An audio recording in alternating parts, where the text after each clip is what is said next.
The Harry Potter series has been around for a while now and has cemented itself to the fantasy genre. Though some may not take the series at the same level as Lord of the Rings or Wheel of Time, it deserves its own place at the table for fantasy book series. Today we're going to be looking at the first installment of the Harry Potter series, Harry Potter and the Sorcerer's Stone, and let you know what really makes this book magical.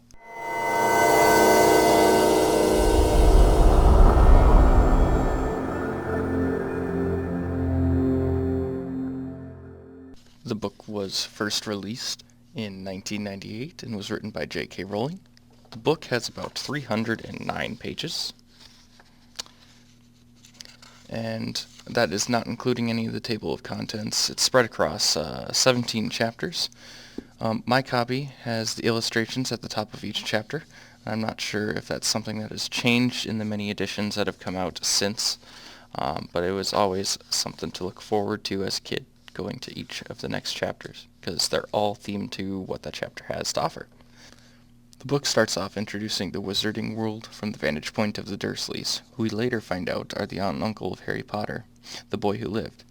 And Harry Potter's parents were murdered when he was a little kid, and the only thing that he can remember or has in remembrance of that is a scar on his forehead.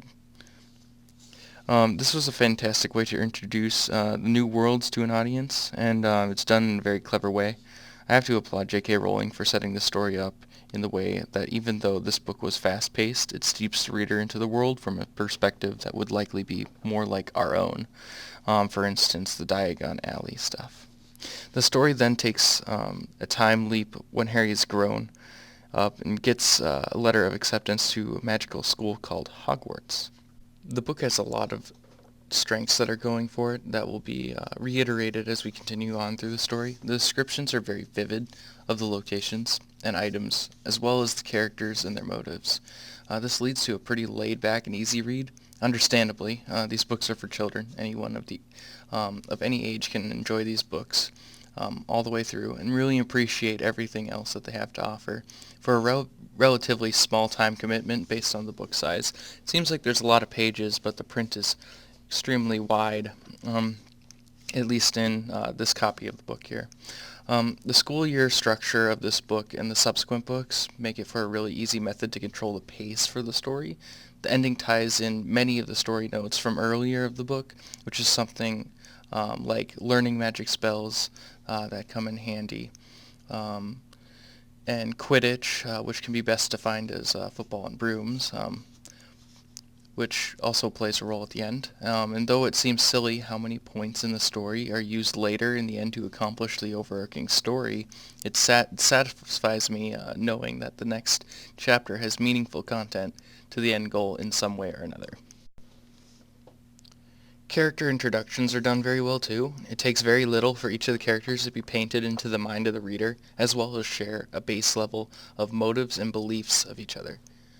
Though later books handle these ideas in a more deep, complex manner, the method that is done in this book tends to match the age of the characters in the book, which are around 11.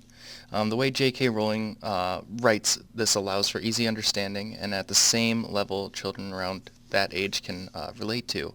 Ron Weasley's introduction feels like kids becoming friends for the first day, and that is exactly what it is. Most people can relate to it as an introduction because we all were introduced to our first friends that same kind of way as well. Hermione's introduction is handled well also, though not in the same experience as Ron. We are treated to her joining the group later on in the story. I feel like that was a good idea to not overload the reader with new characters right away. This allows for the descriptions of Hogwarts to fill in the space and establish the world better, instead of creating a bogged-down character spaghetti. Some weaknesses to this book, I guess if you're reading it as an adult, it comes across definitely as a children's book. That's not completely bad, but at the same time, these are children that are solving puzzles that adults in this series are not able to do. And that seems a little bit unbelievable here. The plot of the book, once it's made its way to the wizarding world of Hogwarts, is very school-oriented. as well as getting Harry situated into that world. And when he finds Hagrid, the groundskeeper of Hogwarts, helped the headmaster named Albus Dumbledore hide a mysterious item, he and his friends jump into action to figure out what that item is and to protect it from people trying to steal it. And that's essentially a spoiler-free cover of what the plot is. Not a whole lot more to that aside from school shenanigans going on throughout the book.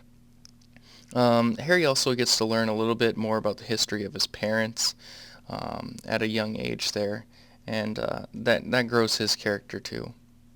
In the end, this book is an example of a series that can be enjoyed for children. It's a perfect book to grab, start reading to your kids, but it's also really strong in escapism. It's incredibly easy to get enveloped in the story and the characters. Everything is so well crafted and put together. Descriptions are rich, and the characters are well thought out and developed, especially just for the first book in the series. Harry Potter and the Sorcerer's Stone is a must-read, regardless of your age, and if you have this book, please take the time to do so. And if you understand why people like the series, reading this book will probably point you in that direction. If you want to pick up this book for yourself, you can use our affiliate link in the description below, or you can check out more articles on digwizardry.com. We have a couple other Harry Potter reviews, and we're going to try and go through the entire series, and then perhaps even go through the movies as well after that. So thank you guys all for listening and giving me your time, and we'll see you guys all next time.